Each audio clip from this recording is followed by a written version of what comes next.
So, as we saw in the last video, with regard to the grammatical fluency component of reading comprehension, the state of our pedagogy is abysmal. With regard to both phonics and grammatical fluency, for a long time, we had things precisely backward. In the whole language days, we avoided explicit instruction in phonics when it was precisely explicit instruction in phonics that was necessary for most kids because of the inadequacy of the innate internal language learning mechanism with regard to the task of interpreting sound symbol correspondences. Today, if we are hewing closely to the new, quote, standards, end quote, we do explicit instruction in grammar when the internal language learning mechanism is set up to learn grammar automatically without explicit instruction. Are things any better with regard to the vocabulary component of comprehension? Sadly, no. The most common way in which vocabulary instruction is approached in the United States today is by giving students a list of difficult, that is, low-frequency words taken from a selection. So, for example, a student might be assigned the reading of Chapter 1 of Wuthering Heights and be given this list of words from the chapter: causeway, deuce, ejaculation, gaudily, laconic, manifestation, misanthropist, morose, peevish, penetralia, perseverance, phlegm, physiognomy, prudential, reserve, signet, slovenly, soliloquize, and vis-a-vis. Students are then asked to look the words up in a dictionary or in a glossary, define them, write sentences using them, and memorize them for a vocabulary quiz. As with grammar, the preferred approach involves explicit instruction. Now, the thing that should strike you in looking at that list, taken as it is out of the context of the novel, is that those words might as well be taken at random. The task facing the student is quite similar to memorizing a random list of telephone numbers. Other commonly used instructional techniques for vocabulary include teaching students to do word analysis by having them memorize Greek and Latin prefixes, suffixes, and roots, and teaching them to use context clues such as examples, synonyms, antonyms, definitions, pictures. These persist despite abundant evidence that they are, for the most part, not the means by which people acquire new vocabulary. They can be used for that, certainly, but they aren't the primary means by which vocabulary is acquired. Again, we must ask ourselves, how come we're not working in the way the mind is set up to work? Again, these instructional approaches fly in the face of the established science of language acquisition. We now know, because linguists have studied this, that almost all of the vocabulary that an adult uses, active vocabulary, and understands, that is, passive vocabulary, is learned unconsciously without explicit instruction. Far less than 1% of adult vocabulary has been acquired by direct explicit instruction, because direct explicit instruction is not the means by which vocabulary is acquired by people. As with grammar, there is a way in which the language learning mechanism in the brain is set up to learn vocabulary, and that way is not via explicit instruction.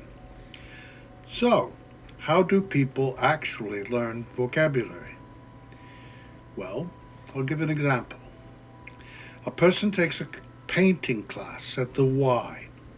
In the course of the coming weeks, the people around him or her use in that class terms like gesso, chiaroscuro, stippling, filbert brush, titanium white, and so on. And in the absence of explicit instruction, the speaker picks the words up because people's brains are built to acquire vocabulary automatically in semantic networks in meaningful contexts. Now, what do I mean by a semantic network? I mean a group of related words. Vocabulary is a variety of world knowledge, and like other world knowledge, it is added incidentally to the network of knowledge that one has already about a context in which it is actually used. For vocabulary to be acquired and retained, typically it has to be learned in the context of other vocabulary and world knowledge having to do with a particular domain. Human brains are connection machines. Knowledge is easily acquired if it is connected to existing knowledge. The message for educators is clear. If you want students to learn vocabulary, skip the explicit vocabulary instruction, which isn't very useful, and concentrate instead on extended exposure to knowledge in particular domains and enable the students to acquire in context the vocabulary native to that domain. The focus has to be on the knowledge domain, on turtles or Egypt or medieval balladry or whatever. And the vocabulary has to be learned incidentally and in batches of semantically related terms because that is how vocabulary is actually learned. It's how the brain is set up to learn new words. As it stands now, students are subjected to many, many thousands of hours of explicit instruction in random vocabulary items, with the result that far less than 1% of the vocabulary that they actually learn was acquired by this means. The opportunity cost of this heedless approach is staggering. I'm reminded of the poem in which Richard Brautigan says that his teachers should have ridden with Jesse James. With regard to the vocabulary from Wuthering Heights, teachers are well advised to give their kids a list of the most difficult words along with their meanings and some examples of their use before the reading and spend a little time going over those. Or they can read passages with the kids and stop from time to time to clarify the meaning of a word in its immediate context. However, teachers should skip the attendant fruitless activities, the asking kids to memorize the list of words and definitions for a quiz or test. So, study a particular knowledge domain. Introduce words as one is studying that knowledge domain naturally as part of the domain.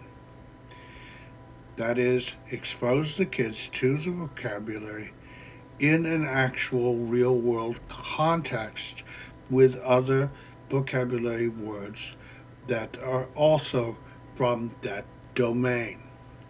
The ones that naturally come up when one is studying whatever one is studying. Okay, in the next video we're going to look at Kairos, or the total context of a selection. Please like and subscribe. Have a look at the rest of the videos in this series on reading comprehension and at the other videos on my channel. Thank you for listening.